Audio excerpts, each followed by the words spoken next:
Hello guys, and welcome to a new DayZ upcoming updates video. We got a lot in the status report for this week, so we're going to be talking about it. They did start off with kind of explaining the process with the DayZ development so far, early access in general, and how that's been going for them, some of the things, some of the issues they ran into with the development of DayZ, and some things that they are working on improving and where they want the game to kind of be at in the beta as well. It's a pretty interesting read. It explains why some things that may appear like they should be an easy fix are not really that easy to fix with a game like DayZ. So if you're interested in that, definitely check it out, read it, or just watch that video conference that they had up posted with the status report. This week we also got part 2 of the lead animator Q&A video. It shows how some of the animations in DayZ are made, and also how the new animation system is going to help the game overall. So definitely check that out, really cool video, and link to it will be in the description. Next, there was some talk about the new inventory system, and they said after the new inventory was publicly released, they were continuously adding and implementing features to it which were directly connected to their ambitious revamp of how systems work with user actions, crafting, attachments, and inventory management. As they were integrating all that stuff, current inventory implementation of scripted UI got bloated and finally became unsustainable. Currently, it's being rewritten from scratch, which may seem scary at first, but it's a step in the right direction for a better, cleaner, and more functional, and most importantly, faster inventory UI. So this is something that we didn't know about. The current inventory in the game I thought was working fine, but it is pretty basic. But as they want to connect it to things like the crafting system, then it will have to be rewritten, and we'll see what comes out of that. Hopefully it will be pretty good. Next, they actually talked about gestures in DayZ, and the new animation system is coming, which will make gestures even better and seamless in the game. They will also be adding more gestures, which means that there won't be enough F keys to use all your gestures. To fix that problem, they will be adding a new radial menu UI for gestures. And if you don't know what that looks like, I came up with a sketch right here. This is like a concept of what it would look like. Obviously in the game, and after they've done it, it would look much better, but that was a quick sketch of what that would look like. And these, you see these in games like GTA 5, but it does make sense for something like this. There will be a lot of gestures in DayZ, and you won't have enough F keys to use all of them, so this definitely makes sense. Can't wait to see that in the game. Next, there was some talk about vehicles in DayZ, and they said with upcoming changes to vehicle physics and simulations, we are also enhancing visuals for different damage states of vehicles, as well as how to make new abandoned and wrecked ones from all these drivable vehicles. So there will be abandoned vehicles that I'm assuming will be placed around the map, just like we see the Jeeps and the trucks around the map.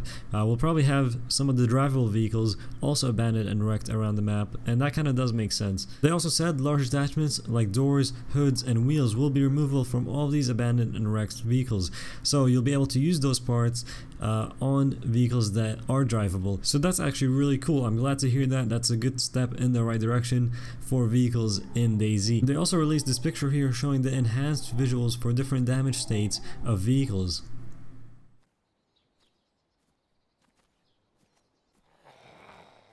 Moving on to animals and infected, they said that they've hit a major milestone here where they moved all animals and infected to the new animation system, which means the internal build of the game is only using one animation system now. This is very good because now they can focus on only one type of implementation and can remove a lot of the legacy code, which will make their lives much easier.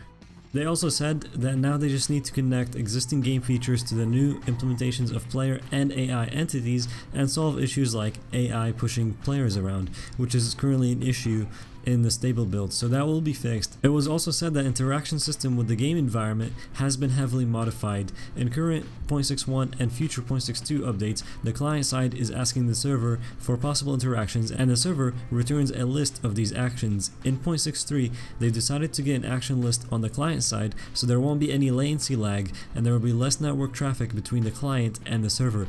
This is really good news. It means that when you're interacting with the world and the environment in DayZ, there won't be too much lag where you go to do an action and you click to do it, and then the server has to process that, and it takes a lot of time for the action to happen. Now that's all client side, it will be happening much quicker.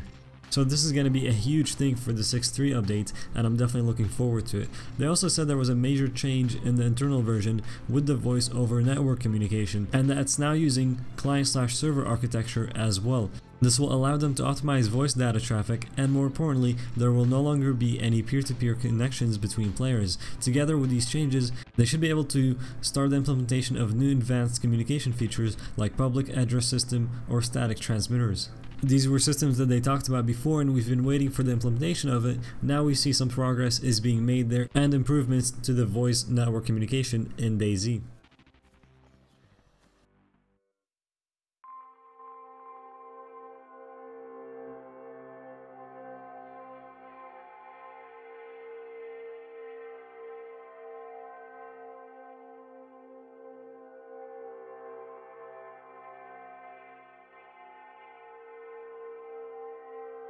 What you just saw there and what we're looking at right now is some comparisons between 6.1 and 6.2. So the before is on the left side and the after is on the right side.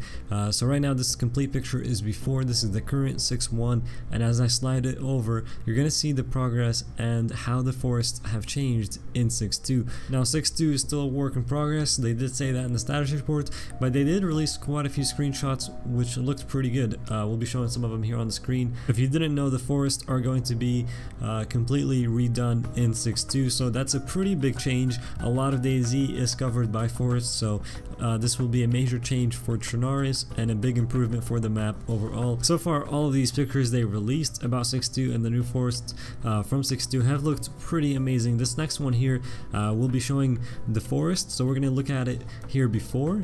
This is what we currently see in DayZ 6.1. This is what the forests do look like, and then now in 6.2 with the new forest, you got the new trees in there, and it looks pretty awesome. Look at that.